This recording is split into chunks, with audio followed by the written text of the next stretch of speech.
क्या सच में भगवान हमारी परीक्षा लेते हैं? जब जीवन में दुख, संघर्ष और कठिनाइयां आती हैं, तो क्या वो भगवान की इच्छा होती है या फिर इसके पीछे कोई गहरा रहस्य छिपा होता है? आज हम आपको माता पार्वती और महादेव के बीच हुआ एक अद्भुत दिव्य संवाद सुनाने जा रहे हैं। कैलाश पर्वत की हिम से ढकी चोटियों पर गहरी शांति थी। चारों ओर दिव्य निस्तब्धता फैली हुई थी।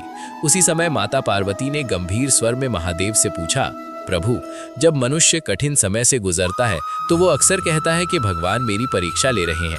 क्या सच में आप मनुष्यों की परीक्षा लेते हैं? महादेव ने ध्यान से अपनी आंखें खोली और शांत स्वर में बोले, हे देवी, मैं किसी को कष्ट देने में आनंद नहीं लेता। मैं करुणामय हूँ, पर ये सृष्टि कर्म के नियमों पर चलती है। जैसे बिना बीज बोए फल नहीं मिलता, वैसे ही बिना कर्म किए परिणाम नहीं मिलता। और जैसे कच्चा सोना अग्नि में तपकर ही शुद्ध होता है, वैसे ही मनुष्य कठिन परिस्थितियों में तपकर मजबूत और परिपक्व बनता है। परीक्षा वो स्थिति है जहां मनुष्य की छिपी हुई शक्ति बाहर आने लगती है।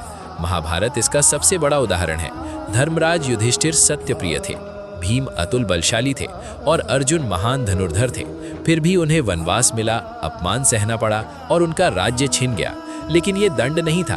वनवास ने उन्हें तोड़ा नहीं, बल्कि उन्हें और मजबूत बनाया।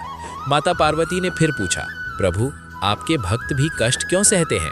महादेव मुस्कुराए और बोले, हे देवी, भक्ति का अर्थ ये नहीं कि जीवन में परीक्षा नहीं आएगी। भक्ति का अर्थ है परीक्षा के समय भी विश्वास बनाए रखना।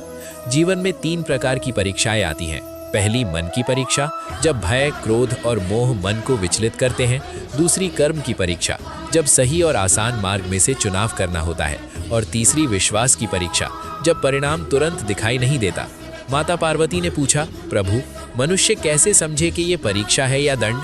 महादेव बोले, यदि परिस्थिति तुम्हें भीतर से जागृत कर रही है और तुम्हें अधिक सजग बना रही है तो वो परीक्षा है। लेकिन यदि तुम अधर्म की ओर गिरते जा रहे हो तो वो तुम्हारे कर्मों का दुष्परिणाम है। याद रखो, जब जीवन कठिन हो तो ये मत समझो कि भगवान दूर हो गए हैं। संभव है वो तुम्हें साधारण से असाधारण बनाने की तैयारी कर रहे हो। परीक्षा कभी स्थायी नहीं होती, लेकिन उससे मिली शक्ति जीवन भर साथ रहती है।